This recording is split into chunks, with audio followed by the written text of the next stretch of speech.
Good evening and welcome to another edition of Watchin' You. I'm Jeff Scott in St. John, New Brunswick. Joining me all the way from Stewiacke, Nova Scotia is...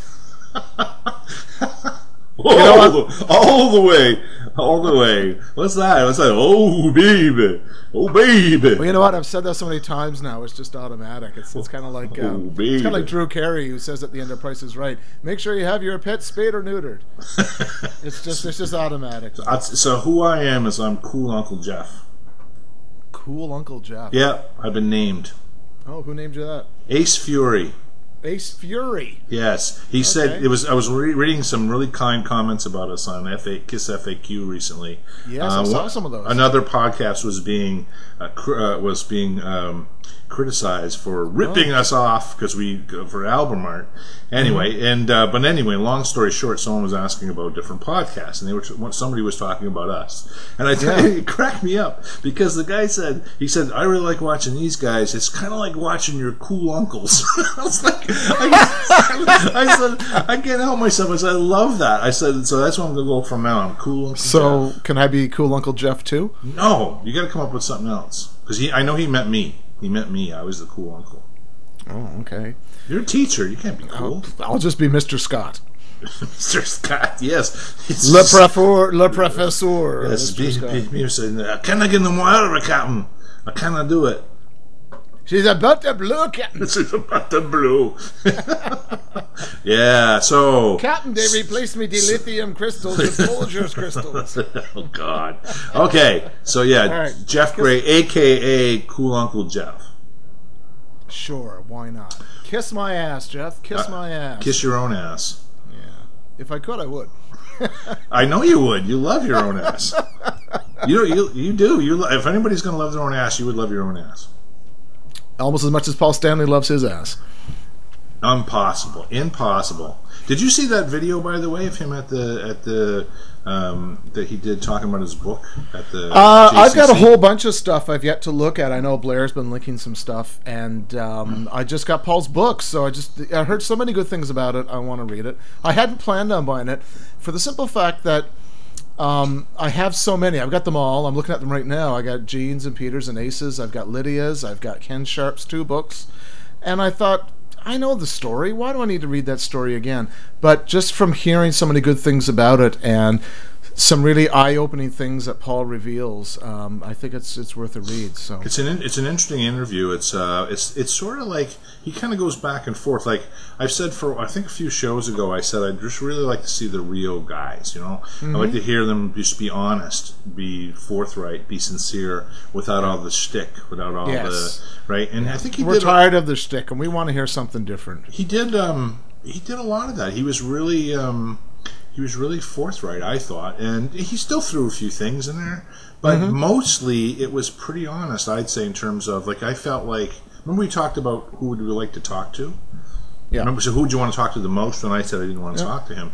But if I could talk to that guy, that Paul Stanley, I think I'd like to talk to that. He was really, he had a lot of sound bites, mind you, but anyway, you should watch it. You know something. There's so much of these guys that we don't know. There's the front that they put up. Yeah. I always said the one I'd want to talk to the least is Gene, and the person who I liked the most at the Rock and Roll Hall of Fame was Gene, because the simple fact that what he said just seemed to come from the heart. He acknowledged all players, past, present, and deceased, and he made special kind remarks towards Ace and Peter, and I just thought that his speech was just so, that's the Gene Simmons I'd like to speak to if I had the chance to speak. Yeah. So anyway, long story short, go check it out. He also trashes Eddie Trunk's show quite heavily, and I see there was a response on there today from Eddie Trunk, but it very much taking the high road and not really going after Paul at all, I wouldn't say. Yeah. But you know what? The FAQ stuff was really interesting. Kiss my ass. This is special for me, Jeff, and I mentioned this before on the show. This was the vehicle that you got me back into Kiss. Oh, okay. So it has some historical significance. Well, for you, absolutely, because and for me as well. No question, because I like at the time that this came out, I didn't know it existed. First of all, you brought it to my attention after we had jammed that time. At that same time, my wife had bought me my Les Paul. and I learned some guitar things that I didn't know up to that point. At that point, I've been playing for quite a while, but there's some. So I never really did know a lot of Ace's licks. But I had learned a few things in the last 10 or 12 years prior to getting back into Kiss, and I said, now it all makes sense. But it came from you really showing me this album, and I think it's what I needed to get see some creative interest in this band to get me back into it, because I'd gone away from it for a long time. Yeah, and I had jumped off board when the makeup came off. It was a different band. I mean, you didn't have Ace, you didn't have Peter. It was to me, it just wasn't. It wasn't the Kiss that I enjoyed in the '70s, and there were so many other cool things I wanted to get into in the '80s, and I let Kiss go by, and a lot of people did. For me, that period, I think it was around '94. That was the beginning of what I've referred to so many times as my Kiss Renaissance, which means that it was so cool to get back into Kiss, and I was taking out my Kiss records. I was learning to play the songs on guitar. Just the fact that this album was coming out, it was very anticipated. As much as I anticipated the solo albums and Dynasty and several other records after that, it was very anticipated. Mainly because Kiss were acknowledging that makeup era one more time. Acknowledging the classic Kiss lineup, the makeup, and because Kiss redefined themselves in the '80s, and they were a non-makeup band, and just kind of blending in with that whole hair metal scene of the '80s. Around '93, '94, they decided, hey, it's been 10 years. How do we acknowledge that era of Kiss?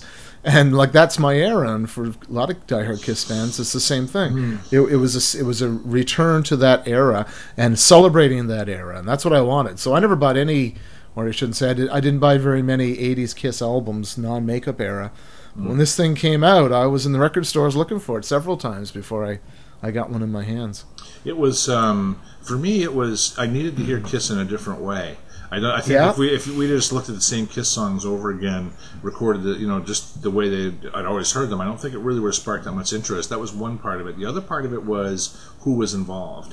That really intrigued me. Like I said, wow, Lennie Kravitz is a Kiss fan. Whoa, Garth Brooks is not that I was huge fans of them, but I know I was a huge fan of Extreme at the time. And I really like Nuno Bencourt and his guitar playing, and some of the stuff that they did. I said, "Wow, these guys are into Kiss too." And so it really made me step back and look at it again. So I'm really glad. I know another show recently to give some. I know our the friends over at History Science Theater. They did a show on this recently, but they did the video. Their show was on the video, so we're always careful about trying not to be. We're always trying to be creative, and I really liked the promo that you did for this show. I really did. That was fun. I'm having way too much fun with animations. That's cool, though. That's the best. To me, that's the best stuff about this show. Sometimes I like to. I want to see. Makes us original and unique. Well, we're gonna have to do a compilation. Hopefully, we should put all our video stuff together. I hope you saved it because I've got everything. I've got a folder ironically, it's not titled Watchin' You. It's called Kiss Chat, and it's on my hard drive, and everything is there. So. Why'd you call it Kiss Chat? I don't know. Watchin' You would get further down the list, so Kiss Chat keeps it high in the list. Well, it probably was also, we probably started doing that when we first started the show. We didn't know what we were Probably didn't have a title for it at the time. Someday people are going to have a podcast about this podcast saying, how did they come up with the name Watchin' You? And did you know that the first name was Kiss Chat? And, right? That's what's going to happen. Kiss my ass, Jeff. Kiss my ass. Let's talk about that. Yeah, I'm with you there. So let's go there. So just before we get into the track by track, we'll just to say that the initial response to this album, yes, again, it was very anticipated. I was as excited about that as I was a lot of Kiss records. Even more excited when I opened it and looked inside, and there was a real nice message in there, which I saw as foreshadowing. I've mentioned it so many times before, but when I saw that, Ace and Peter, we miss you, I said, that sounds like an invitation to me. And of course, I believed it. In '94, we had no idea what was coming, but man, I'll tell you, the '90s were as good to Kiss fans as the '70s. Absolutely, we hoped. I saw the original 4. Yeah, there was hope there. I felt hope. You get me wound up. Like I actually believed we saw there was a momentum that happened there, and that there was potentially something going to happen. That's what really got us excited. I remember that, right? Totally excited. Yeah. So let's take a look at the album. You want to talk about the album art? Well, we've talked about the album art and other. You sure? The only thing I'd say about that is that it's funny that the kid is wearing Paul's original Bandit makeup as opposed to Ace's makeup, and that had to do with legalities. And if you look inside, all the tattoos, it's a compilation of tattoos, but all of Ace's makeup images are covered or deleted, and that had to do with legalities. Wow, so. I didn't see. That's funny. I don't even notice shit like that, right? Oh, like, I noticed it immediately. And well, of course, this is sort of pre-internet. And I was kind of chatting with the guy who ran a Kiss fanzine out of Montreal, and just chatting through snail mail. But I had asked him about that, and that was his explanation. He knew all this stuff. Oh, okay, right on. Yeah. So let's take a look at Deuce by Lennie Kravitz and Stevie Wonder. Stevie Wonder, yeah, makes a cameo, guest appearance. Yeah, it would be a guest appearance. Well, I guess can you make a cameo on a cover? I don't know. You think about it. Can I cameo a cover? I got to tell you. I think what? Go ahead. No, I was just going to say what a great way to open the album. I mean, we opened so many concerts and Kiss Alive with Deuce. I think it's just a perfect song to open this up. Lennie Kravitz, I can't think of anyone better to do a Kiss cover. I mean, to me, it just rocks. It's great. I love it. I love it. Because I tell you what it shows to me. We've done shows on the Kiss riffs and where what drove us to Kiss, what our musical roots were. My musical roots were soul. They were things like Ohio Players. They were Sly and the Family Stone. So you think of this song here, Deuce, and the way it was recorded. This was like Sly and the Family Stone all over the place. And it just had such a great groove to it. And just showed what the quality of the songwriting in the first place when they could take that and do what they did with it. I mean, it was reminiscent. The guitar parts were reminiscent of the early 70s. I love the "Here's what I does," all that. Sorry, instead of the scream, it's like that. I never got to get up, and then but here's what I does. It was just but so much, and you gotta like that. You look at that opener. I mean, that opener is so. This could be sacrilege, but I would say that opener. That first couple of bars of Deuce that Lennie Kravitz does might even rival the original. It's very similar. The rhythm is slightly different. Paul does a really weird rhythm on Deuce. Yes. It's almost sort of kind of, I don't know, kind of loosey-goosey. And I think what Lennie does there is very straight, like da-da-da-da-da-da. Whereas Paul is more like da-da-da-da-da-da-da. Yeah. It's a little bit, I don't know. It's just the whole kick into it. I do it in terms of quarter notes and dotted eighths, but I just don't want to. You'd lose everybody then. Yeah. How many cylinders does that motor have? I have no idea. Stevie Wonder, I appreciate so much of what Stevie does, and he has legions of followers. I think the man's a musical genius. I agree with anybody who says that. I'm just not a fan, and I'm not a fan of his style and his sound. But what I really don't like is that chromatic harmonica. It's a special type of harmonica called a chromatic, and I've never ever liked the sound of his chromatic harmonica on so many things that he's done. On this one, I don't know. I guess I'd have to say I like it. I like it. I don't hate it, but I'm just surprised. I'm surprised they went. Okay. With that. Well, here's the thing: when you can think of these songs, is someone trying to do something really creative, unique? Because you can go over the top. Just because something is new and creative doesn't mean it's good. You find a way to do that, and because we'll go through that with the rest of these songs. Like there's some really different versions, and there's some versions on here that are like, what was the point? It's almost exactly the same as the original.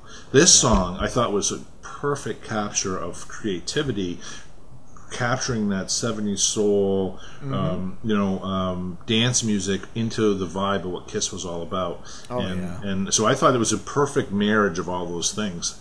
And I can't say that about every song in this album, but that one I can say, right?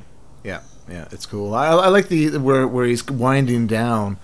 And he gets into some really low vocal note. Yeah, man, that's kind of cool. It's soulful. It's smoky. It's kind of neat. It combined two of my favorite things. I really fell in love with music in the 70s. And it took Kiss, plus that to put two things together that I really love. Right? Yeah, it's great.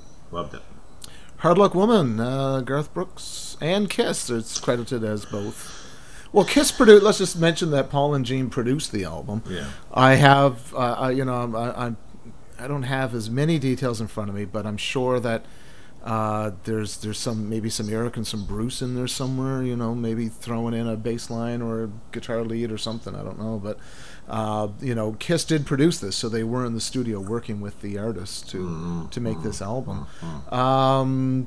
Yeah, Garth Brooks. I mean, one of the biggest names in country music at the time, and he was a Kiss fan, so he was more than happy to come on board and do this. I would say that this is one of those songs where what was really interesting about it was who it was as opposed to what the actual outcome was. I mean, it did a great job, but I don't really think it added anything to the original other than slightly different. He's not Peter Criss. I mean, I like Garth Brooks. I watched a show he did recently.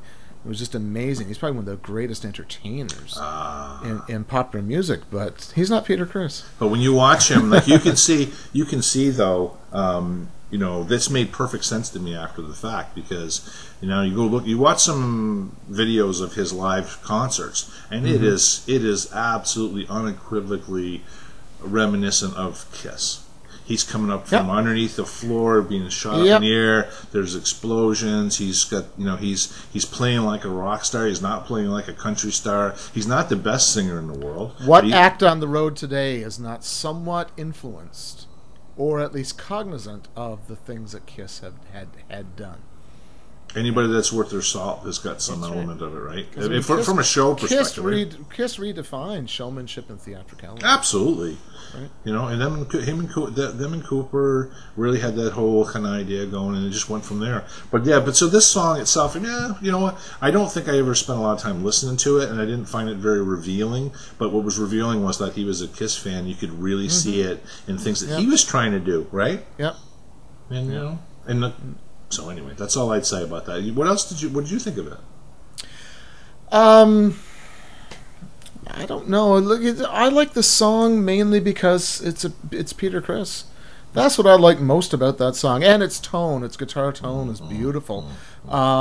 This did, you know, I certainly didn't love it on the album. I don't know. It's okay. It's what it is. It's Garth Brooks showing that he's a Kiss fan, right? And helping out Kiss, or Kiss helping out Garth Brooks. I don't know who's bigger. I think it's hard to say. At that time, he was huge. He was just coming into his own. Right? He was really, you know, thunder. He was having like, I got friends, gracious, things like that, and you know, and but anyway, so that's since we're on this, I'd just like to take a moment that, you know, Paul Stanley being the vocalist that he is, and I mean, you know, one of the top male rock vocalists, you know, really a notable male vocalist. I think that is just what I see, and you said you saw some patterns here, but I'm looking at the pattern of, okay, first of all, there's no Ace Frehley songs, there's no Peter Criss songs. I mean written songs. On this album? All songs are Simmons and Stanley, and our friend Steve Coronel has 2 credits on this. Our friend, you keep calling him our friend, dude. Yeah, well, he's a Facebook friend, so he's my friend now. You said that last show. I know, he doesn't know who I am. Jeez, I'm sure he doesn't. But he watches the show, I'm sure. Oh, wow. No, avidly. The pattern I'm seeing is that there's more Simmons songs. There's only a handful of Stanley songs.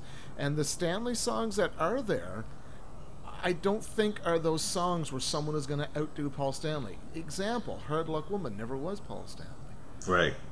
Detroit Rock City is, I don't know what that is. I'll get back to that later. And Black Diamond, which Paul Stanley never sang. And Strutter. And Strutter, who, ironically, the first time I heard Extreme on the radio, I didn't know who they were.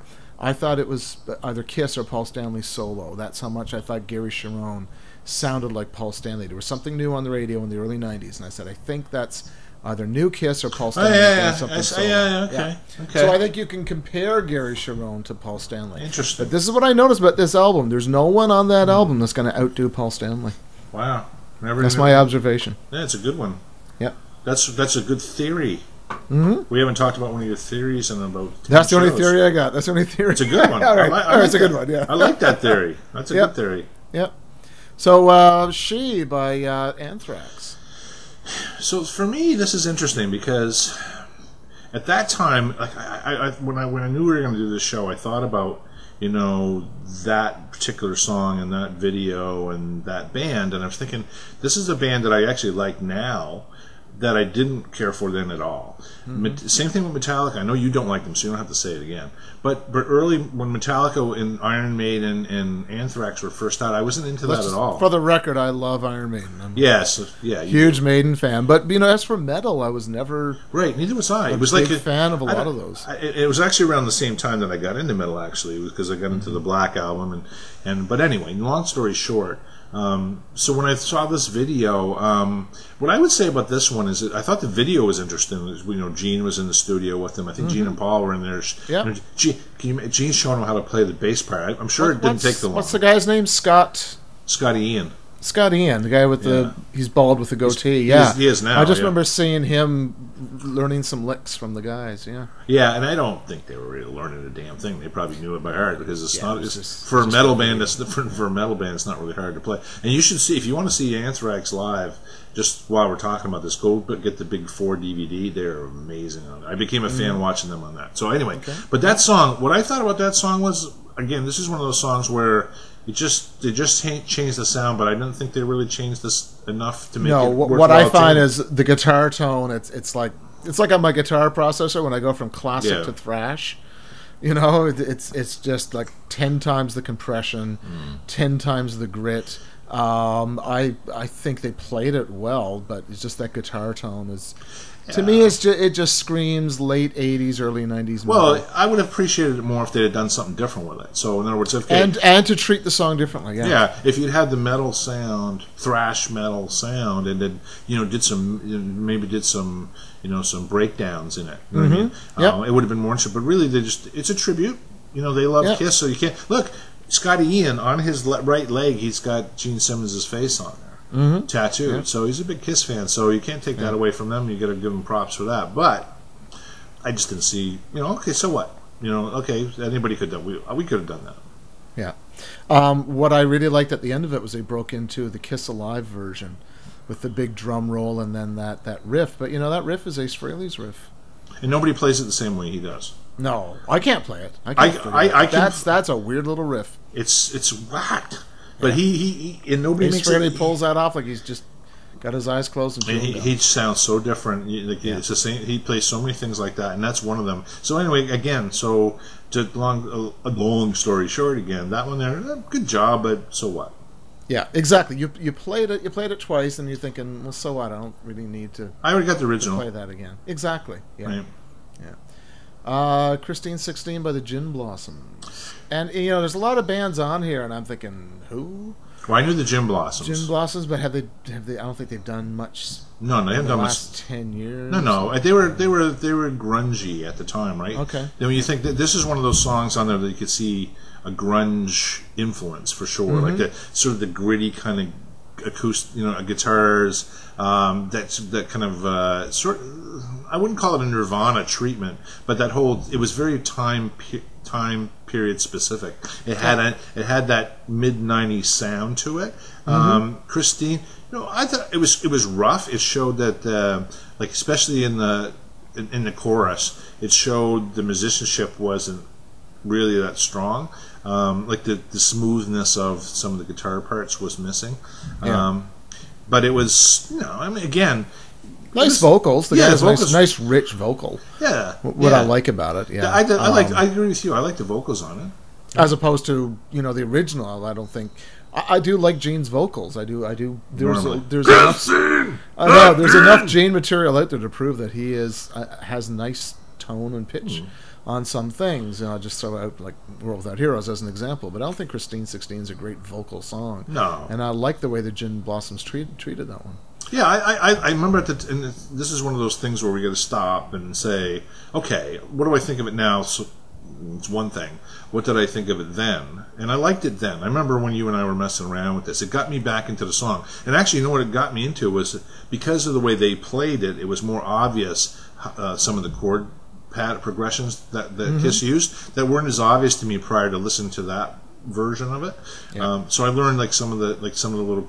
Anyway, I won't get into details, but they were, because they played it simplistically. It was easier to understand what was going on.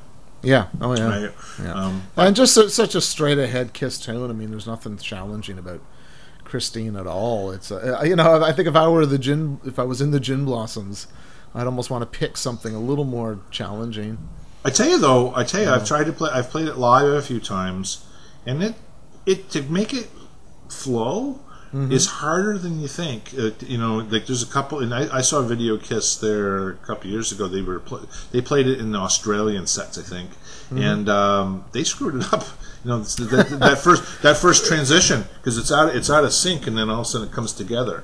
You see, music can be like that. Like I recently joined a blues band, and I thought I'll never play blues again as long as I live. It's just too damn simple. But some of these songs are so simple in their approach that it becomes difficult to lock the band in. Like, when are we going to change? When are we going to do an instrumental solo? And some of the simplest songs become so difficult to lock the band in on, because it's so simple in nature. Well, I can tell you where I play so much with just Blair, right? Just the two of us, I never know what's going to work and what's not going to work. We come to the jams with an idea that we're going to play, and it's going to be, this is going to be a great song to do, and you play it, it sucks. And you play another song, you think it's going to suck, and it sounds great. This is one of those songs I think is hard. If you try to put it in a band, it's a lot harder to pull off than it seems. So anyway, good version. Yeah, I liked it. I wonder what everybody else Rock thinks. and Roll All Night by Toad the Wet Sprocket.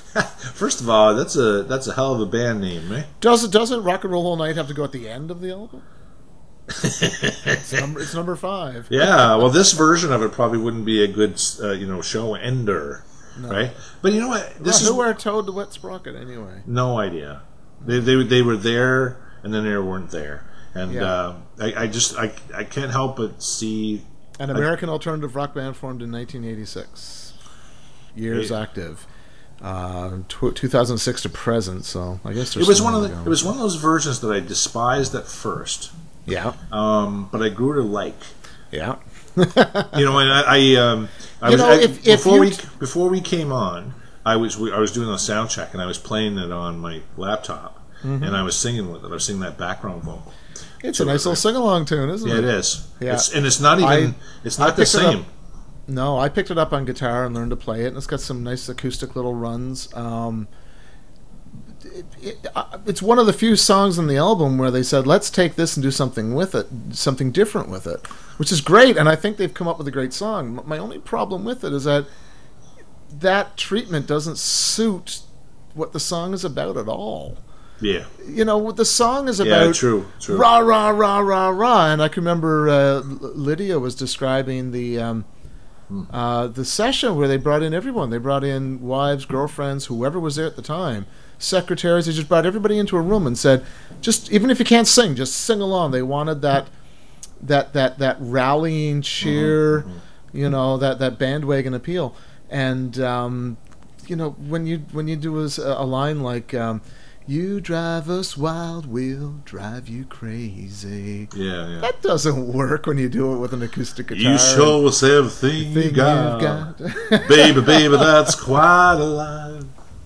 You drive us wild. Yeah, so on its own, I think it's a great song. I think they should have taken that music and melody and come up with their own thing. But it doesn't suit Rock and Roll All Night in the least.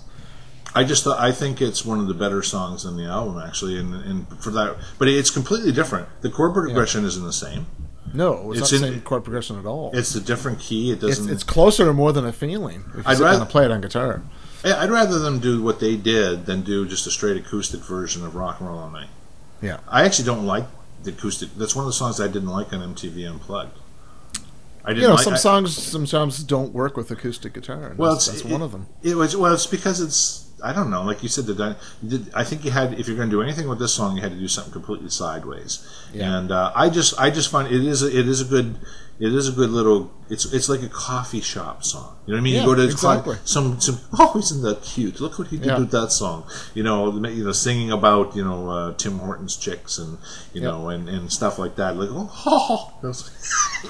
while you're having your latte, but it does have value for that reason. Yeah, no, I like I say, it's a nice guitar run and it's a pretty melody and nice vocals, but it's not Rock and Roll All Night.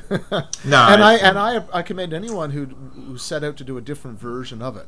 to me, that's just not where you want to go with Rock and Roll All Nite. It's a great song, though. They did a great job with their song. Still like singing. Maybe they should have picked a different one. I like singing along to it, though. I got to be honest with you. It's catchy. That melody gets in your head, and you sing along with it. Yeah. We'll do it someday. I've done it at a campfire. I've been at a campfire and hauled out the guitar. That's a good idea. Hit the D chord, started doing those runs, and then I break. That's not supposed to be D. It's supposed to be G. What are you talking about? It's in the key of D. I know. So I start playing it, and then I start singing along as best as I can sing, Mm-hmm. And people are like, kind of swaying with their beer, right? And then they realize, are you doing a Kiss song? Yeah. What the hell? Yeah. Calling Dr. Love by Shandy's Addiction. I got Shandy's Addiction. Is that like members of Jane's Addiction that just decided to try on a different name? No, actually, it's an all-star band. That put together, like, for instance, did you know? There's no hyperlink here, so I can't click on and see who they are. Well, Tom Morello was part of that. Is he? Historical. Yeah. So he was part of that, and but it was like a version of it. It was a complete departure. It was high. It was sort of like industrial. Very industrial. Industrial sort of. Yeah. And but that rhythm, I kind of like that rhythm. It's kind of it's different. I didn't like it at the time. I have more appreciation for it now, but I didn't like it at industry. And again, it's sort of like Tom's with Rage Against the Machine, right? Yeah. So it had that sort of that kind of vibe to it. Mm-hmm. It was but I don't know. That one didn't. It's just that one I never listened to. I listened to it once or twice, and I was like, ugh. And I just didn't like it. The part that bugs me is the second verse when it gets in. The guitar goes like ding ding ding ding ding ding ding, and this guy's going, and even though I'm full of sin, in the end you'll let me in. You'll let me through. There's nothing you can do. It sounds like Elvis coming through a megaphone or something. Almost sounds like the guy. It sounds like you almost sound like you're in the 20s there. Yeah.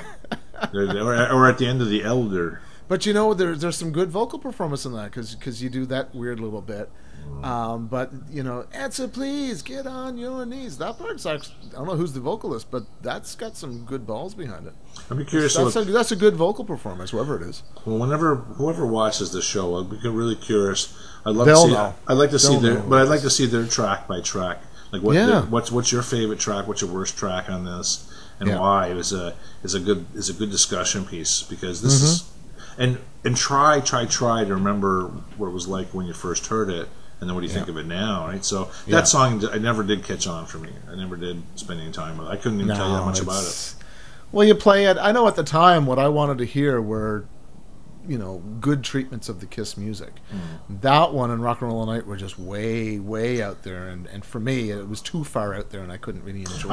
I remember now us jamming Rock and Roll All Nite, and at first we learned it because we had to learn it, right?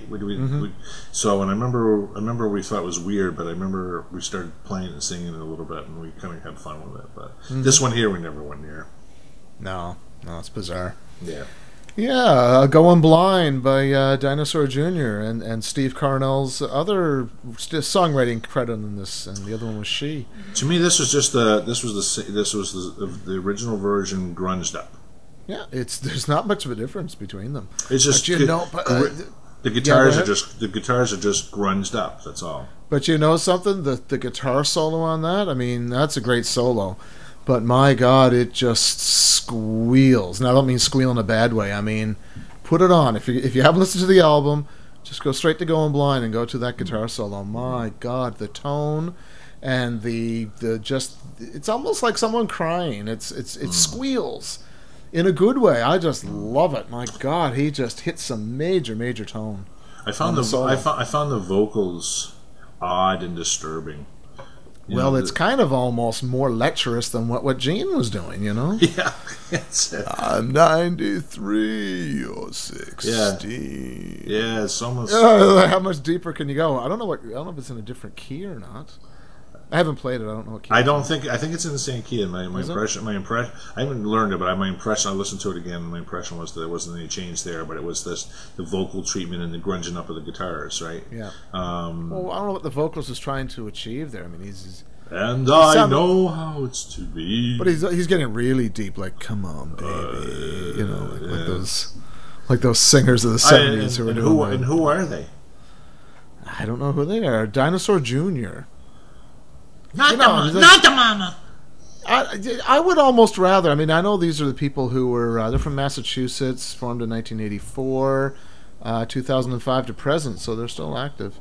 I would, I know these are bands that were popular, and I'm sure they would give their left arm to work with Kiss because they were all influenced by Kiss. But I would almost rather have seen a lot of the bands who were on the road with Kiss. Like, I'd like to see Cheap Trick, Ted Nugent, Blue Oyster Cult, Rush. I'd love to have seen those guys do a treatment of the Kiss stuff. That would be interesting. That would have been an interesting album. I mean, there's lots of tribute albums, and this one was an odd one because there were a few acts. Like I would say on this album, Lennie Kravitz, Garth Brooks, the Gin Blossoms, they were quite popular at the time. But you know what? Extreme.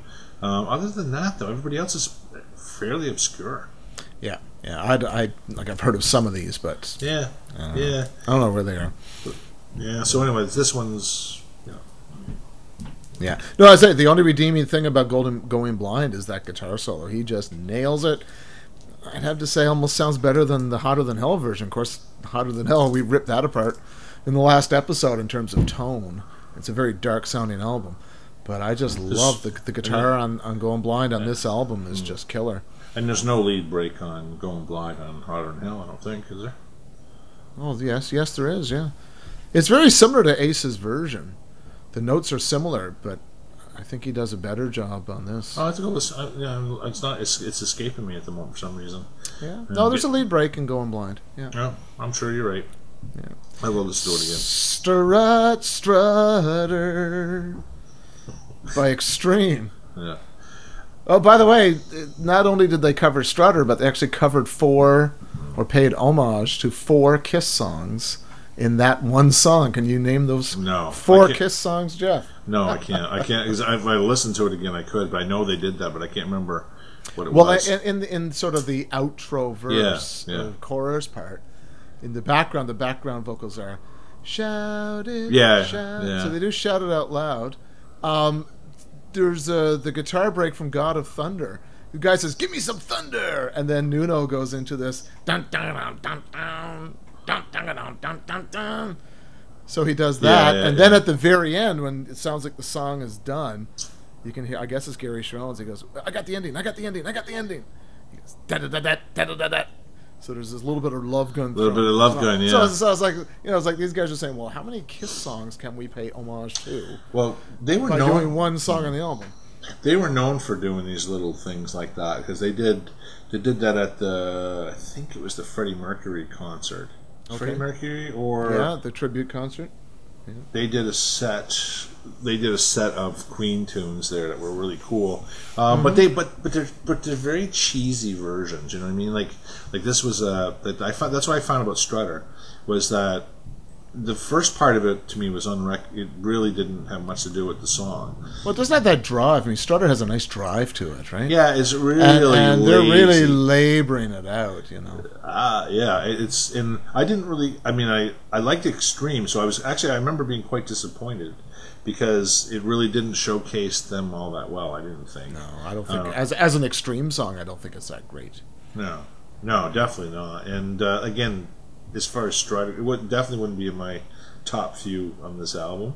I can see what they were trying to do, though. I mean, they were trying to do. I give them credit for at least trying to do something different. At least trying to do something different with the song, exactly. You know, and you know what? It doesn't always work. No? Well, you know, the old saying is, if it ain't broke, don't fix it. Yeah. So you go into this and you're thinking, okay, do I do a completely new treatment of the song, or do I do it the way Kiss did it in the good old days? I think this thing is that's 6 of one and half dozen of the other. It can go either way. Yeah. So you can come down hard on a band for doing it exactly the same way, like She, and then at the same time you can come down hard on extreme by saying it just doesn't work. I'd like to see them though do something that exploited their talents a little bit more. You know, so they doing that song, but they could have done some more upbeats. Like they're really good at upbeat stuff. You know, like really driving. Oh yeah, right stuff. They could have one of the greatest bands of the '90s. Extreme, amazing. If you think about it. So did we expect more from them on this album? Extreme? I think we did. I think we expected more from them. Absolutely. I'm just trying to think of what Kiss song would have been a better one for them to cover.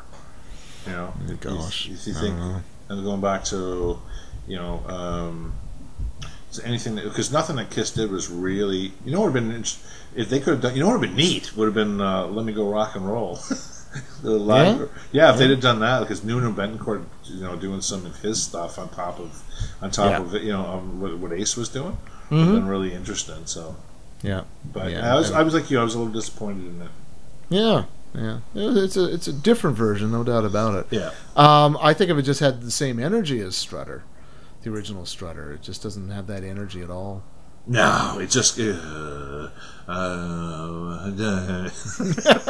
that's what Strutter. You know, the chorus is.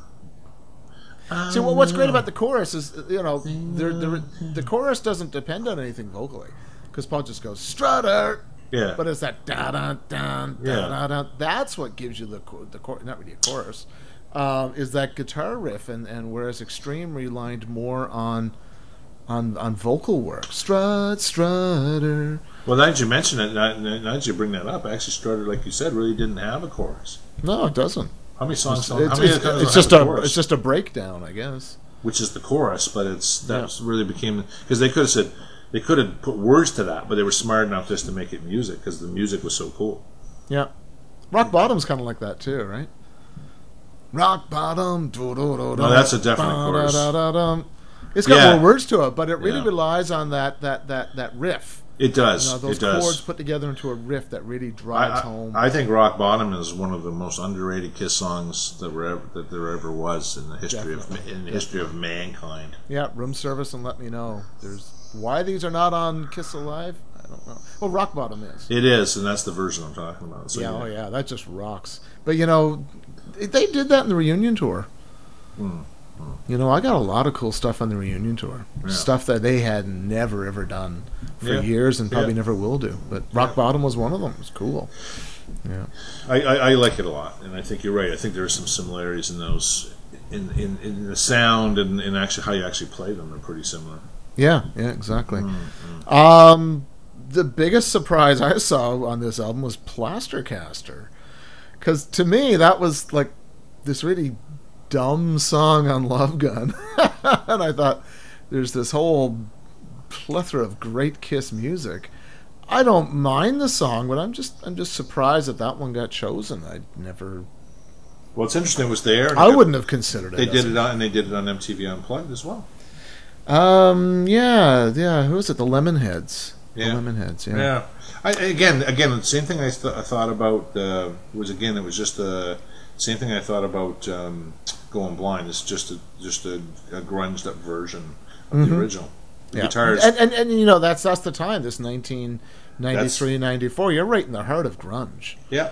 You know, I mean, no doubt that's the way all these songs are being treated. Right, and it's funny we're talking about this now because I've seen all over the papers now that I don't know how many years anniversary now of Kurt Cobain's death is now. It's about 20 years, yeah. Yeah, I don't know, but anyway, this album is very much a historical document of the time. It's not. It doesn't really stand the test of time in terms of the musicality of it because it sounds like the '90s. You know what I mean? It sure does. Oh yeah, it's got that flavor all over it. Yeah. I like the Lemonheads. They had a really cool version of Mrs. Robinson. Oh, sorry. Yeah, that's. Oh yeah. So here's to you, Mrs. Robinson, by the Simon and Garfunkel. Yeah. They did a really cool version of that. So I can remember seeing some other Lemonheads stuff on Much Music. I thought they were a good band. They had a good sound, nice, good lead vocalist.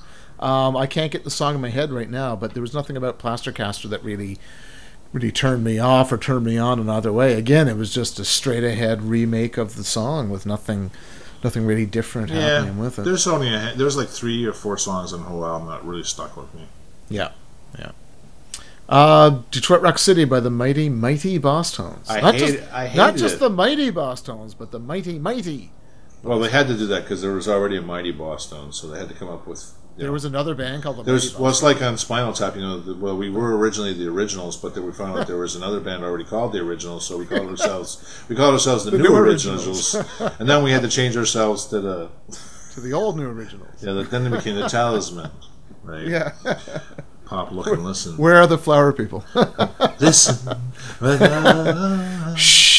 I tell you, we got to do the Spinal Tap. We got to do. We've alluded to Spinal Tap so many times. We got to do Kiss Meets Spinal Tap. Ooh, I can see the animation already. Oh my God! And think we could go through the movie and say, okay, what Kiss moments are in that movie? Because they're all over the place. Yeah, all over the place. Yeah. Who wants to see it? Cleveland. I can hear the roar. Ah, yeah, do it, Uncle Jeff. Do it, Uncle Jeff. Come on. And that other guy. Detroit Rock City.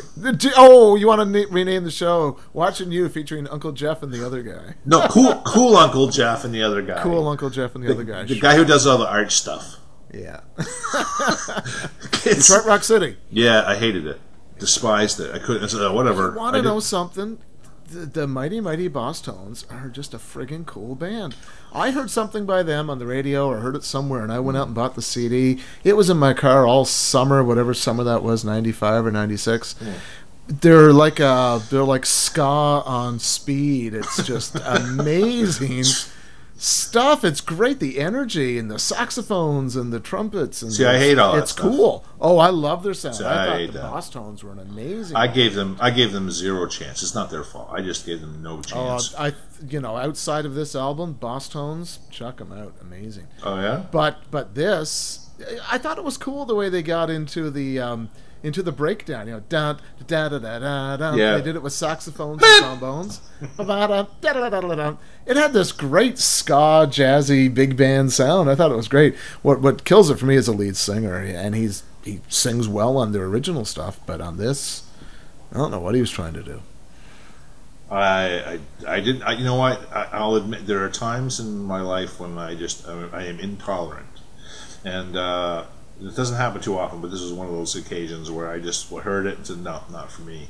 Yeah. And I just didn't give it a chance. Never. I listened to I bet you I've listened to that song no more than 5 times in my whole life. Yeah, and the whole album itself is very self-glorifying. And here's another opportunity where Gene gets to self-glorify, and you hear this answering machine message. It's Gene Simmons thinking about Detroit Rock City. Originally that was Ugly Kid Joe, and then Metallica wanted to do it, and then this band, and he's just making it sound like this project is the most important thing going on in Electric Ladyland Studios, the highlight of the year. I don't know why they had to add that in there. Well, it's kind of fitting with the original Detroit Rock City, because the guy gets in his car and he listens to the radio. In this one, the guy gets in his car and he listens to his voice messages. Yeah, what would Gene say about that? If you asked him that question, say about it? Yeah, why did you do it? Like, why did you make such a big deal about it? Why are you always doing that? What would he say? I wouldn't ask Gene that as much as that was a comment, not a question. I know why Gene did that. It was totally self-glorifying. No? Right? I wouldn't ask Gene. There's nothing to ask. He did it. I wouldn't say, why did you do that? So. No, I just thought. Is that what you're getting at? No, I just thought you might, give me some insight on how he would say it and what he would say. He would say, the project is what it is, and we make no bones or apologies about the way we do things, and it felt like it fit the mood of the song, so that's why that appears. I don't know. He's just so full of shit. He would garble up some kind of shit. I don't know. Why is this album important? That was my worst Gene Simmons impersonation. Why is this album important, Gene? That's what I'd like to know. This album is important because it recognizes and pays tribute to an era of Kiss that's special to a lot of Kiss fans. I don't know. It's like Superman. It's like Superman. Everything in Kiss is like Superman. I don't know why, but it is. And don't you wish you were me. It's all about the money, man. Yeah, I don't want to do Gene anymore. You know, I just don't, it's a nightmare. What's the next song? It's easy to do Ace. I've never done a Paul or a Peter impersonation. I heard the guy on Kiss 3 Science there. They do Paul, and it's amazing. Oh, really? Oh, yeah. Just the talking voice. Anybody can do like the rap banter voice. Yeah, but just his talking voice. Yeah, just him. Yeah. Yeah. Anyway. Yeah. So what's the next one? We got about 6 minutes left or so. So we destroyed Detroit Rock City the same way they did. Destroyed it. But you know something? I like the video, because they made a video not for all of these, but for Detroit Rock City, and it says Halloween 1976, and it shows these teenagers getting done up in Kiss makeup and going out and egging houses, and they steal little kids' candy and go home and have a big feast, and it is so almost a prerequisite to what we saw in the movie Detroit Rock City. Those 4 young hooligans. It's very reminiscent of that. Or should I say the movie Detroit Rock City is very reminiscent of these teenagers that we see in the Mighty Boss Tones video. I thought it was very cool. Just check it out just for the video alone. It's really cool. Yeah. And the way these kids actually look like they're in 1976. It's really cool. Didn't see it. Couple of tracks that weren't always on all versions of it, but Black Diamond, another Paul Stanley song where, you know, here it's not an opportunity for someone to outdo Paul Stanley for 2 reasons. It was sung by Peter Criss, and this is purely an instrumental version by Yoshiki, and I googled Yoshiki. It refers to one guy. He's a Japanese artist who has worked with bands, but he does a lot of 1965 Japan. He does a lot of his own, you know, composition and conducting and whatever. So I get the impression that he either scored this and had some orchestra record it, or he used, I don't know, maybe all orchestral samples. I don't know how it was done. But I never listened to it a lot. I listened to it a couple times. I played it once, and that's not Black Diamond. Yeah, I mean, I'm not it's not for me. You know what it is? It becomes, when you do stuff like that, it becomes elevator music. Oh, you better believe it. I mean, it's like, you know, it's like, you know, if you think of any Kiss song, it's, you know, you'd be on the elevator and you hear like flutes and violins, you realize you're playing "I Stole Your Love," right? Mm-hmm. It's like, oh, okay, yeah. That's all. Nothing else to say about that. Yeah, no, it did nothing for me, and I mean, Black Diamond was my number 1. We did a 13 list. Black Diamond was my number 1. It will always be my number 1, and you know, I felt shortchanged. That's not what I wanted to hear. Well, I would love to have heard, like I say, one of those great classic bands. I mean, maybe Cheap Trick or Blue Oyster Cult or Ted Nugent come in and take their shot at Black Diamond. Well, if you think about it, when Kiss was doing this album, they really weren't popular. You know what I mean? When this was going on, I think it was right around the same time as Revenge, and so they were really just kind of grasping at it. They were just starting to find. I mean, I felt they were finding themselves a little bit more. So, but I mean, they certainly weren't. This wasn't like Kiss from 1977. You know, getting a bunch of people to play their songs. You know what it almost seems like? It's almost like it's testing the waters. Yeah. You know, it's like, okay, we've been 10 years without makeup. Yeah. We've completely redefined ourselves. We probably have a whole new fan base, but there's probably still a lot of diehards out there who are begging for classic Kiss, begging for a reunion, begging for anything. Yeah. And it's almost like they said, "Hey, let's do a tribute. We'll put the makeup on some people and throw it in the front cover. We'll do makeup era music. Let's just see how the fans respond to this, and we'll throw in a few little Easter eggs as well, just to kind of egg them on." Excuse the pun. I almost think it was like testing the waters to see, you know, because I mean, it was within a year they were doing MTV Unplugged with Ace and Peter, and then a year later their reunion tour. So I think a lot of that stuff was orchestrated to test the waters. I wonder. I mean, I wonder if it just kind of happened, but it's a good question. I think it's possible because it felt that way. I know in retrospect, it felt like there was a chain of events that occurred. I don't know if it was intentional or was like taking advantage of it. Okay, we did Kiss My Ass, and then, oh, geez, that created some interest out there. I wonder if we did this. Oh, we'll do the convention tour. Oh, geez, that created some interest. Yeah. Oh, look at that. Oh, look what happened when Peter joined us. You know, just kept going and going and going. And finally it's like, oh, we got the makeup on all of a sudden. Yes. Right? Yeah, things happen quite fast. Once once Kiss My Ass came out, things started rolling pretty fast. Yeah. And it was great. Kiss Renaissance all over again. It was amazing. Love the 90s. Is that the last song?